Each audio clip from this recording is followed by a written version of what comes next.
kita malam hari ini.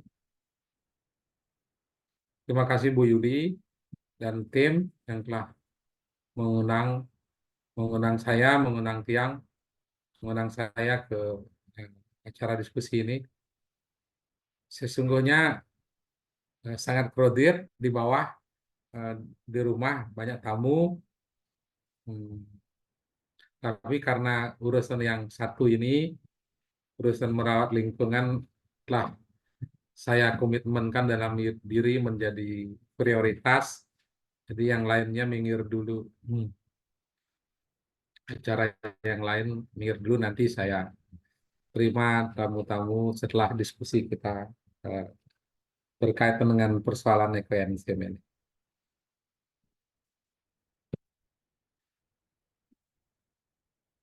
Bapak Ibu sekalian, teman-teman, hmm, 1 tahun terakhir bahkan sampai kemarin saya banyak membaca berita tentang TPA yang terbakar.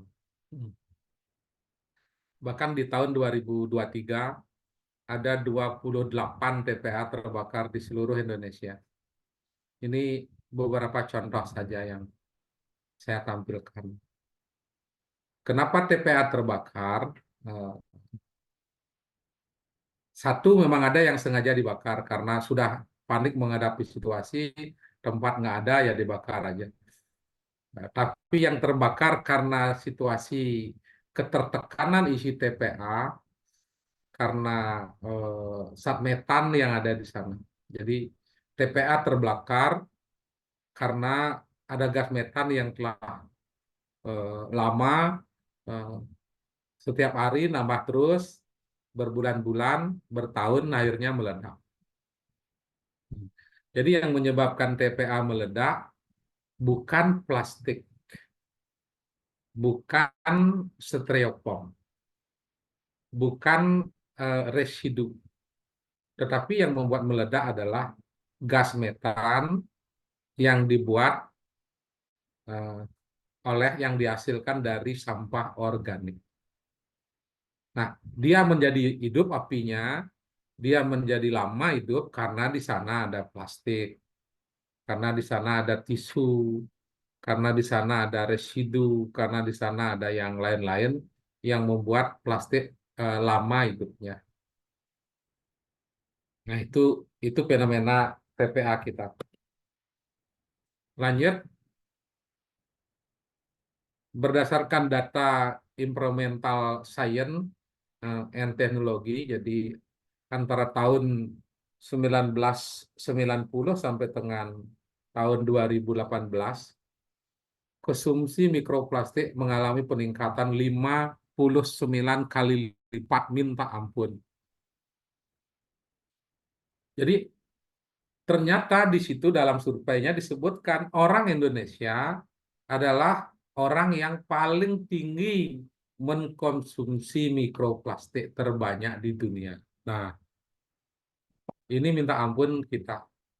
Kalau hari ini sakit kita aneh-aneh, banyak muncul sakit-sakit baru, kadang-kadang lab tidak ditemukan, eh, anak-anak kita mengalami stunting yang padahal di kota-kota, di desa-desa yang melek sekalipun, yang secara ekonomis tidak ada yang miskin, tetapi banyak stunting. Karena kita banyak mengkonsumsi mikroplastik yang tercemar di air kita, yang tercemar di udara kita, yang tercemar di tanah kita. Lanjut. Gini situasinya, gimana nggak mikroplastik? Mau di hutan, mau di sawah, mau di ini, plastiknya banyak. Hmm.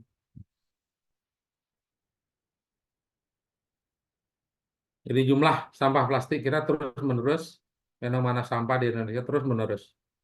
Jumlah penduduk yang bertambah, kita hari ini sudah sampai 270 juta, baik bisa kita bayangkan.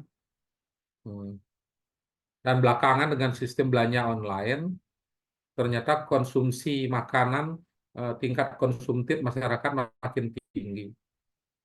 Setiap hari ada saja plastik masuk rumah, ada saja yang masuk rumah. Jadi sampah kita makin tinggi.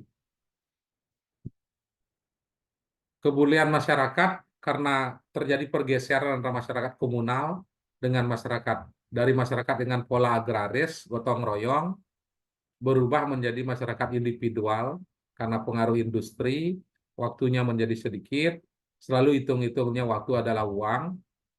Jadi kepedulian masyarakat makin mengelola sampah makin rendah. Coba lihat kondisi TPA kita semua sudah bermasalah. Tiga TPA terbesar paling padat di Indonesia adalah Provinsi Jawa Barat, DKI Jakarta, dan Provinsi Bali.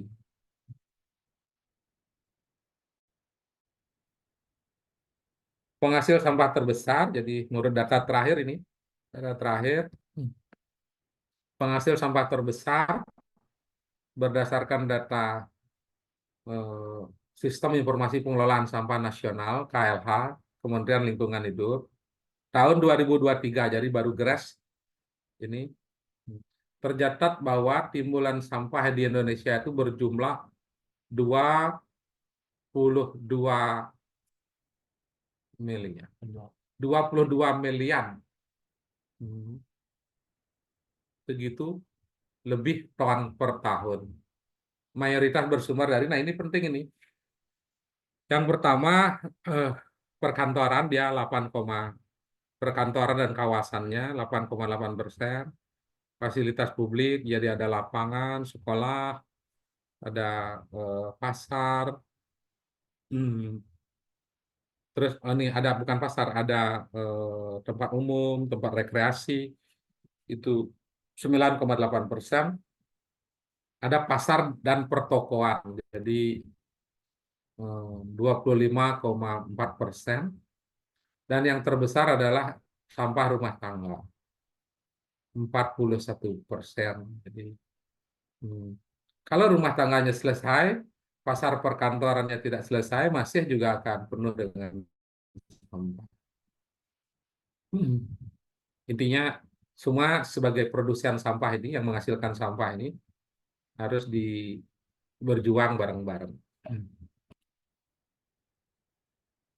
Jadi selanjutnya jenis sampah.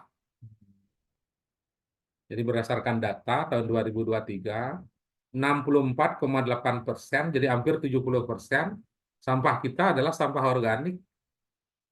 Ini yang harus dimengerti betul bahwa sesungguhnya plastik dan residu dan sampah kayu ranting, besi, atau sampah kertas, sampah residu itu 30% kurang. Yang terbesar adalah sampah organik. Artinya apa? Kalau dia diperlakukan dengan benar, kalau dia diperlakukan dengan baik, urusan kita adalah yang 30% saja. Ya, karena yang 70% harusnya tidak menjadi soal lagi. Nah, di antara 64,8% itu, 40%-nya adalah sampah organik yang terdiri dari sisa buah. Nah, itu. Sekarang karena ada peserta baru barangkali, kalau ada peserta lama, saya anggap kita review kembali ingatan kita. Kalau yang peserta baru, saya melakukan ini bersama komunitas eh, seperti ini. Ini situ air air kita.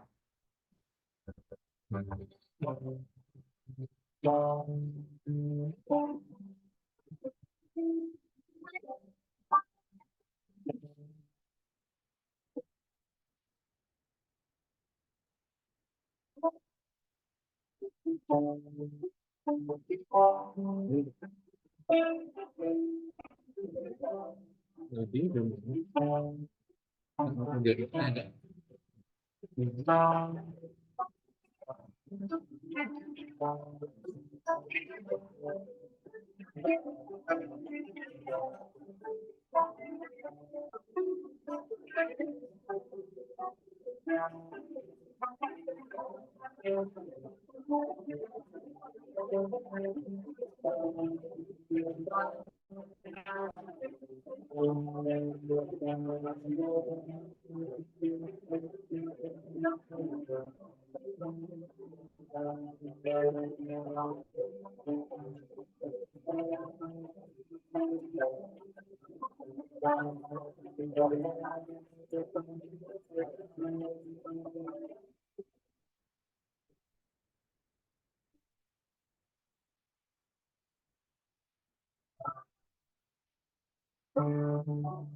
Ya, saya ingin menyampaikan dari gambar ini, jika kita hmm, jika kita ingin laut kita bersih, hmm, kita kita harus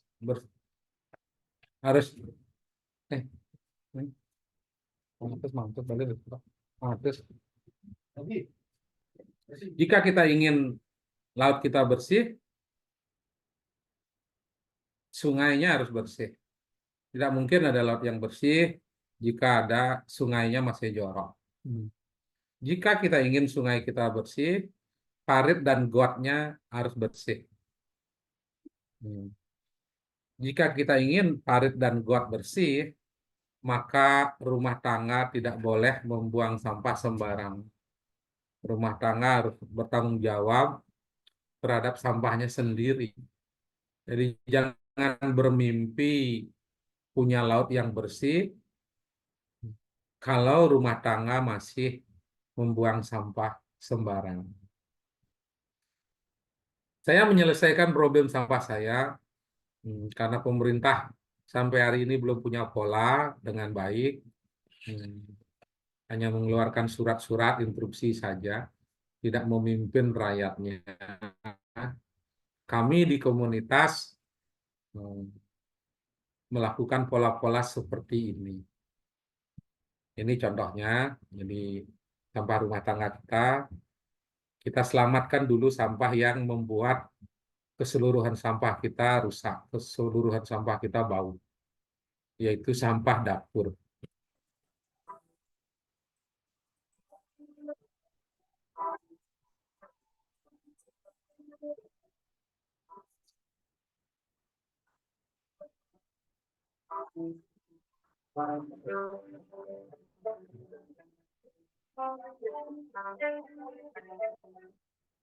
Nah, itu sampah dapur.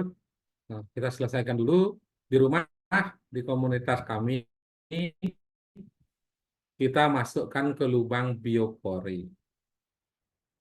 Lubang biopori adalah lubang yang kita buat, lubang kecil yang kita buat untuk menjadi sumber resapan kalau hujan. Jadi kalau hujan, agar hujannya tidak kembali ke laut, tidak kembali ke sungai dan bikin banjir, kita untuk memberikan manfaat bagi mikroorganisme yang ada dalam tanah. Kalau tanahnya lembab, mikroorganismenya tumbuh. Oleh karena itu, agar dia bermanfaat ganda, tidak hanya sekedar menunggu hujan, kita manfaatkan untuk mengisi sampah dapur yang basah.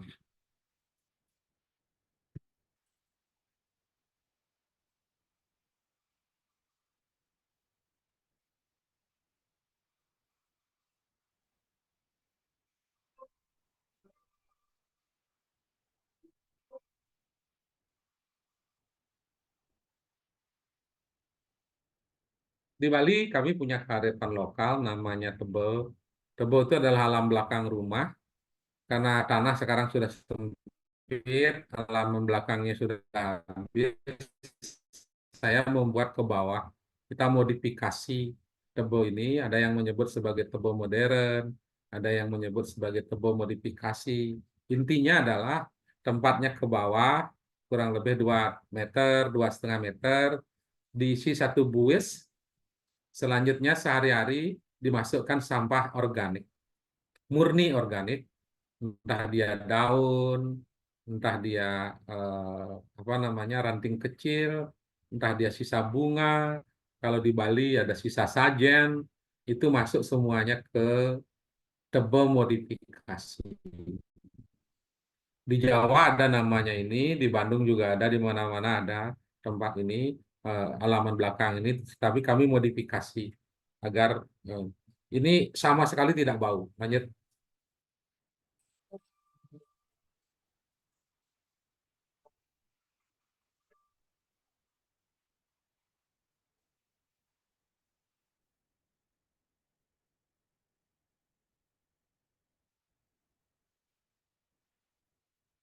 Di rumah kami, di komunitas kami telah rutin melakukan, pertama-tama kami mengurangi mengambil plastik, mengurangi mengambil di warung, mengurangi mengambil di swalayan, mengurangi mengambil di pasar. Namun tetap aja namanya juga rumah tangga, ada saja belanjaan yang berisi pembungkus plastik. Nah, anak-anak juga di tempat kami karena banyak anak-anak, setiap 2 minggu, seminggu ada 2 kali les, dia bawa makanan kecil, kadang-kadang ada plastik residu. Lalu kita pilah, jadi mana yang residu, mana yang plastik bisa didaur ulang, yang residu eh, nanti dibawa ke TPA dengan hari-hari tertentu, yang plastik yang bisa diguna ulang, didaur ulang, dibawa ke bank sampah. Sehingga tidak memenuhi TPA kita. Nah, lalu pertanyaan berikutnya adalah daunnya sudah masuk ke tebel modifikasi, plastiknya sudah terkumpul rapi, sisa buahnya bagaimana? Hmm. Sisa buah yang kita makan sehari-hari, sisa buah yang karena ada upacara, upakara, feodalan, di pura, buah karena jualan rujak, buah karena jualan jus, buah karena ada pesta, dan lain sebagainya. Kemana dibawa? Kami membuat menjadi ekoenzim. Hari ini kita membuat ekoenzim sekaligus peringatan Hari Peduli Sampah Nasional. Kita pergunakan sisa-sisa buah yang telah dimanfaatkan, lalu kita campur dengan gula dan air dengan formulasi 1:3:10. Jika setiap keluarga bisa membuat ekoenzim, sampah-sampah organiknya dimanfaatkan untuk ekoenzim, maka kita akan bisa mengurangi penumpukan sampah di TPA.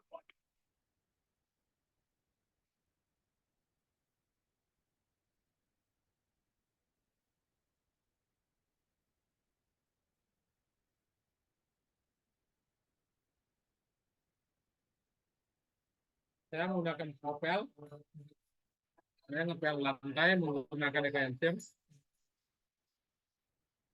Sudah 4 tahun lebih, saya tidak menggunakan skopel, tidak menggunakan wipol, tidak menggunakan solvent. Lantai saya bersih, pagi-pagi jam 7, rumah kami aromanya buah.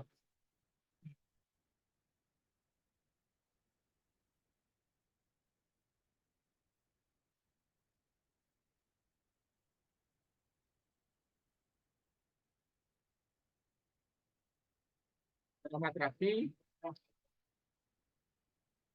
membersihkan toilet, biar toiletnya tidak amis, membersihkan lantai toilet juga, memperbaiki kualitas air kolam.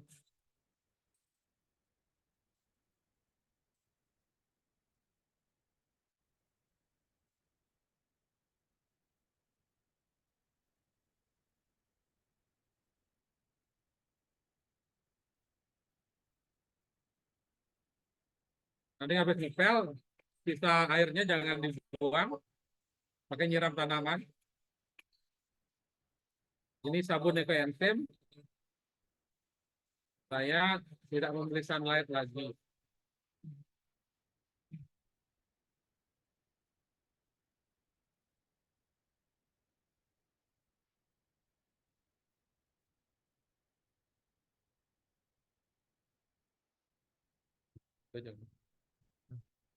Nggak usah. Itu contoh aja.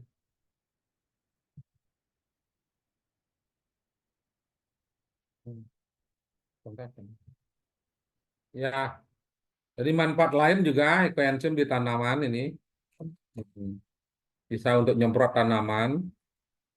Ini di rumah saya, jadi rumah kami panas lingkungannya, tapi bunganya besar-besar. Karena setelah ngepel, kita pakai siram untuk tanaman.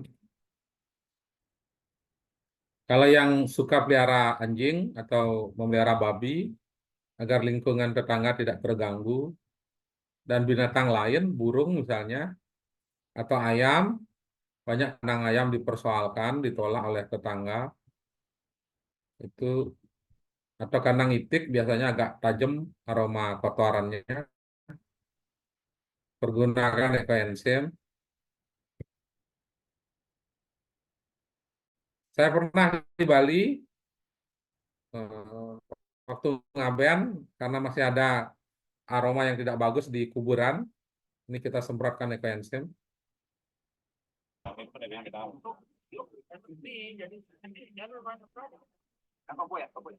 Hmm.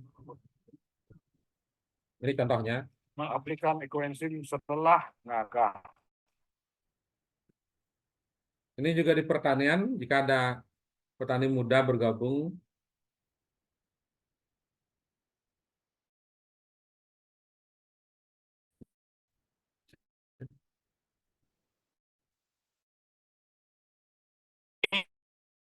Yang pakai pupuk kimia. ini umurnya sama, umur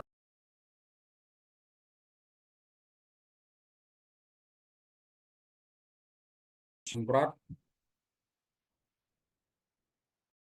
dengan ekoenzim.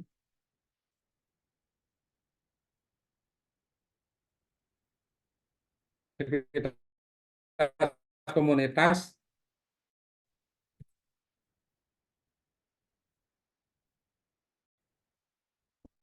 membersihkan udara.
Jadi kita bersihkan udara itu dengan ekoenzim, bukan dengan disinfektan kimia. Jadi dulu saat COVID kita semprotkan ke udara, semprotkan ke rumah, lalu kita hirup bareng-bareng. Langkah yang konyol menurut saya. Jadi kalau mau membersihkan udara, semprotkan ekoenzim.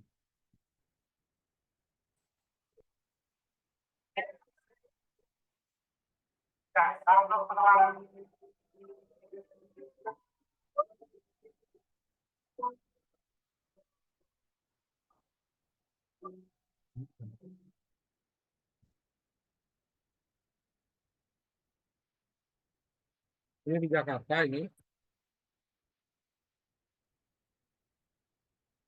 Di Jepang, Kalau ini di pon Jepang, disebut dengan jadi damai bukan di kota. Indonesia. Pemandangan seperti ini akan sering dijumpai di beberapa kota Kalau di di negeri Jepang, Sakura. Rahasia selokan di Jepang selokannya sangat dirawat bersih banget. Nggak ada karena yang buang tidak limbah ke dikontaminasi oleh selokan. berbagai limbah termasuk limbah Sehingga rumah tangga bisa karena dipakai memiliki memelihara saluran ikan, khusus untuk itu. ikan-ikan mahal. Sementara kita susah mencari got. Got adalah tempat pembuangan tong sampah terpanjang. Kalau ada trotoar, trotoar adalah tempat pembuangan sampah terpanjang. Itu kita.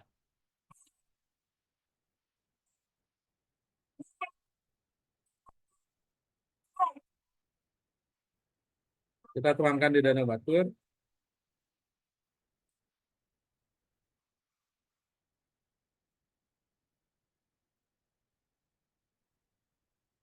Lanjut, ini hasilnya. Jadi sudah banyak hasilnya di danau batur.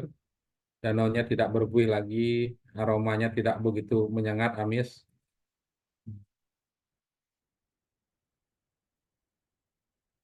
Ini awal, ini yang di kiri di awal. Nah, mulai bersih.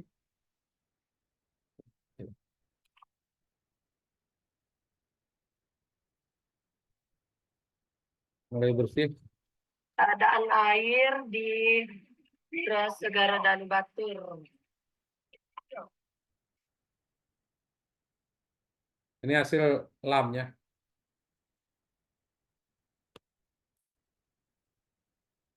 Ini setelah kita lakukan penuangan terjadi penurunan pencemaran 4-12% oleh profesor, jadi bukan saya sendiri, oleh Profesor Budi, ahli kimia Universitas Udayana.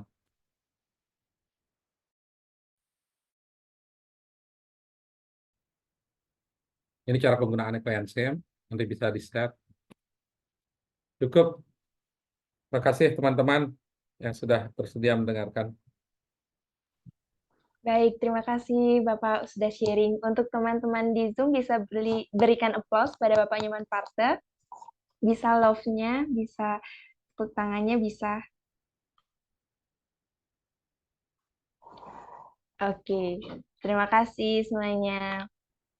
Baik, pada sesi ini setelah sharing, saya ingin membuka sesi pertanyaan buat teman-teman pada Zoom kali ini.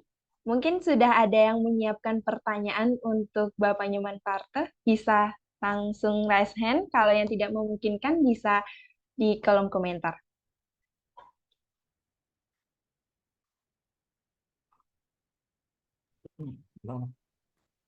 Kalau bisa, jangan pertanyaan semua yang sudah berpengalaman dengan ekoenzim, punya cerita baru, karena ekoenzim ini menarik. Kita akan menemukan bahwa ekoenzim ini adalah sesuatu kalau kita menggunakan. Jadi mau kita diskusinya sampai berbuih juga, kalau nggak dipergunakan, kita nggak menemukan apapun. Jadi setiap yang menggunakan punya pengalaman yang berbeda-beda tentang ekoenzim. Jadi perlu diceritakan. Oke, baik Pak. Terima kasih. Mungkin untuk Bu Yuli bisa sedikit cerita mengenai ekoenzim gimana di Danau Batur, terus juga saya juga sempat dengar kalau Ibu memakai ekoenzim untuk pertanian organik juga. Mungkin bisa diceritakan ke teman-teman di Zoom malam ini, Ibu. Halo Ibu. Terima kasih Isna. Makasih Pak Nyoman udah hadir malam ini di Zoom. Di sini apa yang saya ceritakan, kemarin saya sudah sempat share tentang pertanian karena memang ekoenzim sangat hebat banget. Seperti yang Pak Nyoman bilang tadi, kalau kita mempraktekkan, kita tahu hasilnya. Nah, saya sendiri sudah mempraktekkan ekoenzim itu di pertanian dengan cara yang diajarkan oleh Dr. Joanne waktu datang ke Bali. Kami diajarin resep-resep cara membuat kompos yang benar, karena sebelumnya saya tidak begitu tahu. Setelah mengikuti kelas ekoenzim pertanian yang diadakan di Suli Resort yang ada di Ubud, saya lebih paham dan saya mengaplikasikan. Seperti yang tadi di awal Isna juga sempat share apa yang dilakukan oleh Pak Nyoman Parthe juga di Bali dengan pertanian ekoenzim. Jadi kemarin saya panen, karena saya belum share ke teman-teman, di 50 are tanah sawah saya itu saya mendapatkan, ini pertama kali dirawat dengan ekoenzim, tanah tersebut mendapatkan 2,5 ton gabah. Nah, jadi kalau Bapak Ibu di sini ada yang bertani, mungkin paham. Nah, jadi saya mendapatkan 2,5 ton gabah di 50 are tanah sawah. Nah, jadi itu yang saya lakukan. Terus yang lainnya tentunya ekoenzim banyak sekali manfaatnya, tidak hanya untuk tanah, udara, dan air, tetapi untuk penggiatnya juga sendiri. tentunya Pak Nyoman sudah banyak sekali mempraktekkan, dan beliau pernah sempat juga sakit, dan saya ajarin bagaimana merawat dengan ekoenzim juga. Nah, jadi sangat banyak sekali manfaatnya. Nah, kalau teman-teman di sini juga yang mau sharing tentang pengalaman teman-teman, Bapak Ibu, silahkan. Itu sharing dari saya. Terima kasih banyak. Terima kasih Bu Yuli. Oke, sepertinya di sini ada Pak Weda juga bergabung. Halo Pak Weda, bisa memungkinkan untuk sharing ke teman-teman juga mengenai ekoenzim dan bagaimana penerapan Bapak, dan Bapak juga kan pelopor untuk petani di Suli juga, untuk petani organik. Halo Bapak. Selamat malam. Selamat malam. Selamat malam semua. Ya, nggak beda jauh ya. Karena kita semuanya, menurut saya, kita itu udah satu frekuensi ya. Cuman kadang-kadang pada saat kita aplikasi dan implementasi itu ada sesuatu yang challenge yang kita hadapi, di situ kita perlu berbagi. Karena pemanfaatan dari ekoenzim ini pada dasarnya sangat luar biasa. Justru kita bisa fungsikan seperti yang dijelaskan sama Pak Nyoman tadi, untuk lingkungan, untuk rumah tangga, kesehatan, dan ketahanan pangan ya, yang sekarang lagi gencar-gencarnya di-highlight sama pemerintah ya. Jadi ini sesuatu yang luar biasa. Kalau kami di Bali hampir semua sektor sudah kami manfaatkan, bahkan ada beberapa hotel untuk penetralisir seaweed itu di STP, limbah-limbah yang dihasilkan oleh hotel-hotel dan restoran itu sudah mulai memfungsikan ekoenzim untuk penjernih air ya, untuk mengurangi tingkat-tingkat polusi yang ada di air, udara, dan tanah. Jadi buat teman-teman, saya kira semua pelaku-pelaku yang sudah terdahulu sudah mendapat manfaat yang luar biasa. Nah, untuk teman-teman yang baru join mungkin silakan bisa share kalau misalnya ada pertanyaan. Ya, mungkin itu dari saya sedikit, Isna. Terima kasih. Terima kasih Pak. Oke, dari tadi kan kita berbicara di Bali nih. Mungkin ada yang dari luar Bali, bagaimana penggunaan ekoenzim di luar Bali, mungkin untuk danau juga ada. Oke, sebelumnya ada yang bertanya. Untuk Bu Vivit, dipersilakan untuk mikrofonnya dihidupkan.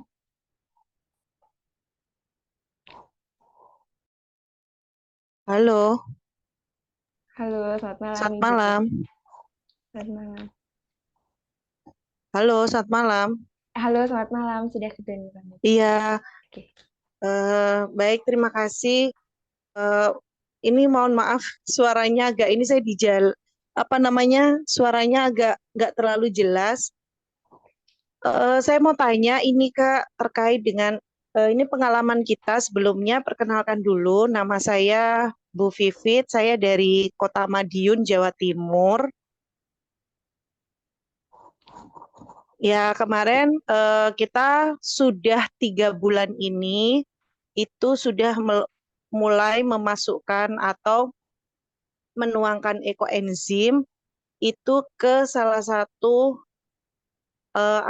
aliran sungai yang ada di salah satu aliran di Madiun, karena aliran tersebut itu bau dan sedimennya cukup tebal seperti itu. Pada saat kita mulai itu memang kondisi airnya itu keruh dan baunya sangat menyengat. Setelah kita treatment setiap minggunya itu sebanyak 5 liter, kita treatment penyiramannya selama 3 bulan, itu memang hasilnya itu cukup bagus. Dari segi secara kasat mata itu warnanya lebih bening dibanding sebelumnya. Kemudian baunya itu sudah mulai sedikit berkurang, dan kita juga coba kerjasama dengan DLH karena pada saat penuangan itu kita juga melibatkan dari DLH. Jadi sebelum penuangan itu sudah ada uji lab airnya, dan setelah 3 bulan itu kita juga ada uji labnya. Memang ada sedikit, memang tidak signifikan, tapi ada sedikit perubahan terutama di bakteri E. coli-nya. Itu ada penurunan, dan itu menurut kita itu merupakan hasil yang luar biasa sekali dari apa yang sudah dilakukan. Cuman pertanyaan saya sebenarnya tidak tahu pasti berapa liter yang harus kita tuang ke dalam saluran tersebut.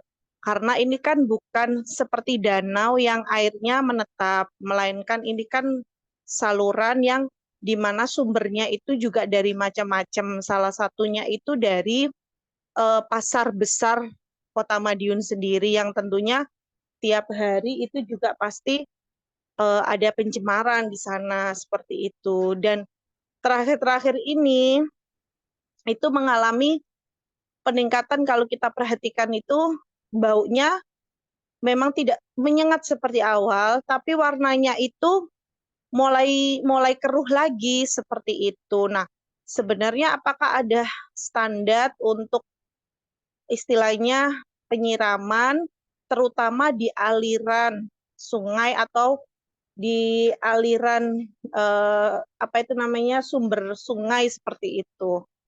Mungkin itu yang saya tanyakan terlebih dahulu, dan itu pengalaman dari kami. Semoga kedepannya kegiatan ini terus berlanjut dan bahkan mungkin bisa di aliran-aliran lain yang tercemar, sehingga apa yang kita lakukan juga bermanfaat untuk alam. Terima kasih. Terima kasih, Bu. Oke, untuk Pak Nyoman Parta mungkin bisa ditambahin.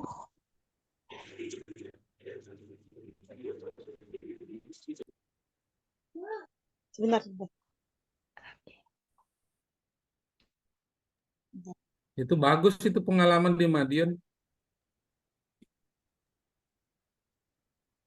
Mak Pipit itu penuangannya baru 5 liter ya?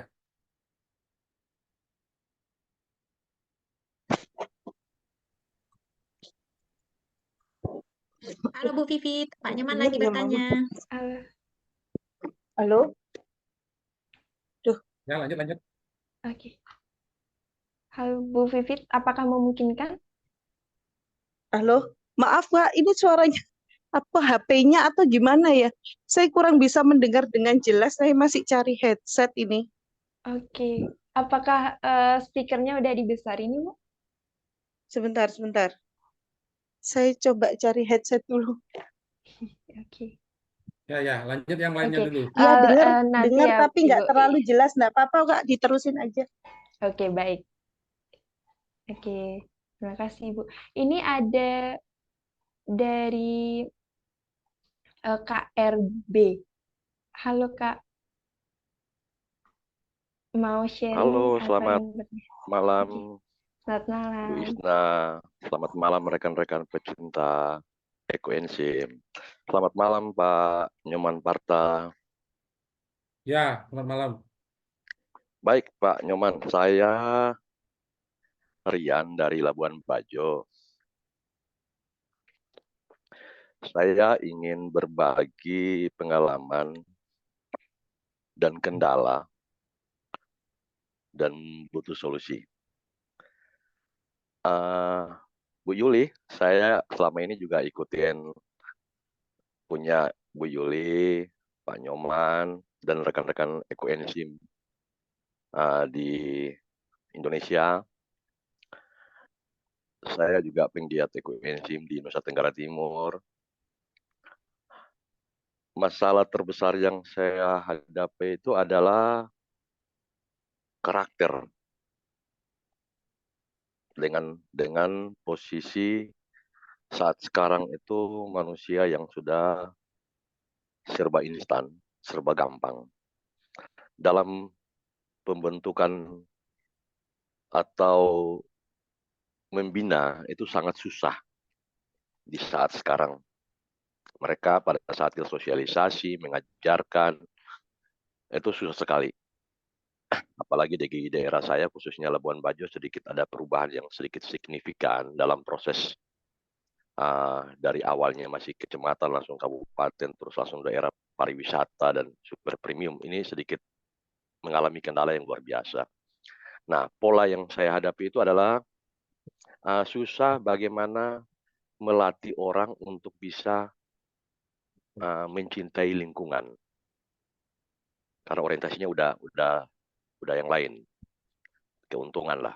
Nah, sedangkan berdasarkan data di daerah saya, khususnya Labuan Bajo itu sehari itu minimal 13-14 ton sampah. Polanya itu timbun, seperti yang di Lewi Gajah, seperti Bantar Gebang. Nah, itu di daerah saya juga gitu. Nah, pada saat suatu ketika saya coba maintenance, mereka mencari tahu, meminta saya untuk menjelaskan secara ilmiah di depan forum itu. Saya terus terang, saya bukan basicnya di bidang itu, cuman berdasarkan pengalaman teman-teman di daerah lain, penggiat-penggiat ekoenzim daerah lain. Nah, hanya itu aja, testimoni itu.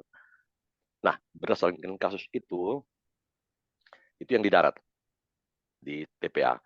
Di daerah saya juga ada 245 pulau, ada terumbu yang masih bagus, ada yang udah rusak. Itu juga gitu. Sepintas yang saya tahu, ekoenzim itu dapat memurnikan tanah, air, dan udara. Nah, saya pernah menjelaskan ke tempat di pulau-pulau itu untuk siramin ekoenzim. Mereka menanyakan saya kira-kira berapa banyak, apa dampaknya. Nah, saya juga tidak mampu menjelaskan secara detail karena sedikit ilmiah dan butuh penelitian. Minta maaf, mungkin kekurangan informasi. Oke, yang ingin saya tanyakan ke Pak Nyoman sebagai perwakilan wakil rakyat dari Bali yang ada di pusat, di DPR RI, bagaimana bisa membuat satu regulasi atau sebagai pelopor, bagaimana pemerintah bisa membuat aturan itu untuk jadikan ekoenzim ini bisa berlaku secara umum, secara nasional di Republik ini. Sehingga kita tidak rumit yang saya alami kendala-kendala tadi. Itu saja mungkin saya sampaikan. Terima kasih.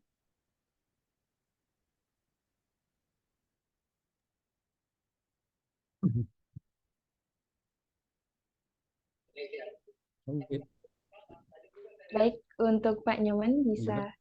Pak RB, Nggih, Pak ada yang Nyoman. lain lagi? Ya, Pak RB.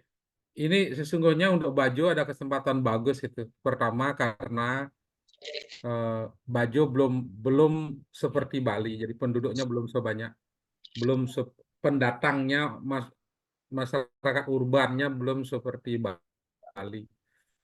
Datang memiliki. Yang kedua, ekoenzim tidak akan menyelesaikan problem secara keseluruhan karena di luar urusan buah ada plastik, ada residu yang lain, ada sampah-sampah yang lain. Namun jika orang mau membuat ekoenzim di timbulan sampahnya, manfaat berlipat.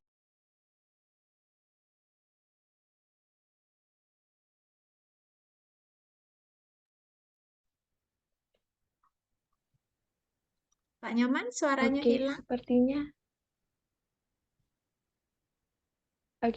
ada kendala untuk Pak Nyoman. Mohon ditunggu ya, Ibu Bapak semuanya.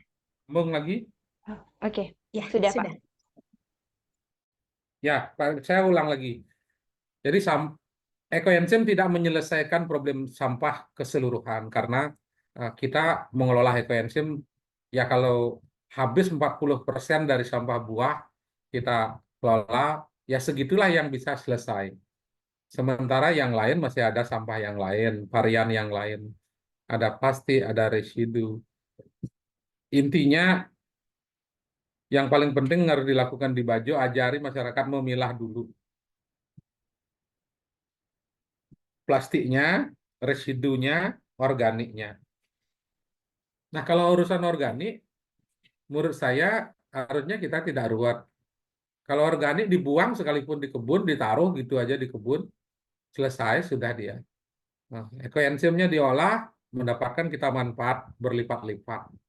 Yang tidak boleh itu adalah plastik sembarangan, dibakar, dibuang di air, dibuang di tanah kita. Itu yang menjadi masalah. Residu kita itu yang menjadi masalah. Ya, kalau ingin ada pengikut di sana, ada banyak komunitas di sana, memang harus dibangun komunitas di lingkungan terdekat dulu, teman-teman terdekat, komunitas terdekat. Selanjutnya baru edukasi ke kampus, edukasi ke sekolah, ke gereja, barangkali di sana. Ajak juga tetua-tetua di sana, apakah ada tetua adat, ajak untuk bareng-bareng merawat lingkungannya. Ekoenzim adalah salah satu cara untuk mengurangi permasalahan-permasalahan lingkungan yang ada, menyelesaikan seluruhnya. Terus urusan regulasi, sesungguhnya regulasi di tingkat nasional sudah lengkap banget, undang-undangnya ada, PP-nya ada, undang-undang tentang pengelolaan sampah ada, lengkap. Di daerah juga perda-perda ada. Tetapi sepanjang rakyatnya belum memilah,